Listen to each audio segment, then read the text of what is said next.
Здравствуйте, ребята! Суммативное оценивание за раздел «Климат, погода и времена года». Прослушайте отрывок из книги Сьюзен Флетчер «Путешествие белой медведицы».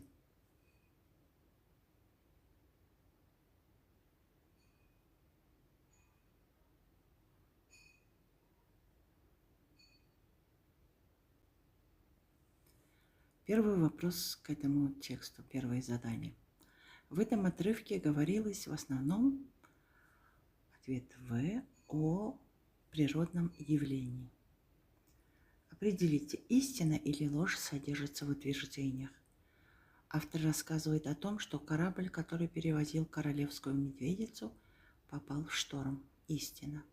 Когда солнце опустилось за горизонт, море затихло, и на корабль опустился белый туман. Истина. Китил был ранен королевской медведицей, и во время шторма доктор в первую очередь заботился о медведице. И истина. Клетка, в которой находилась королевская медведица, была крепко прикреплена к палубе корабля. Истина. Доктор утверждает, что корабль тонет и приказывает отпустить медведицу. Ложь. Выпишите ключевые слова и словосочетания из текста. Королевская медведица, корабль, шторм, доктор, клетка. Составьте высказывание на тему, это задание на говорение. Составьте высказывание на тему моря во время шторма.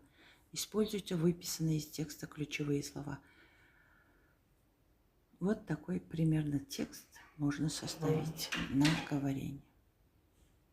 До свидания, ребята. До следующих встреч. Удачи вам!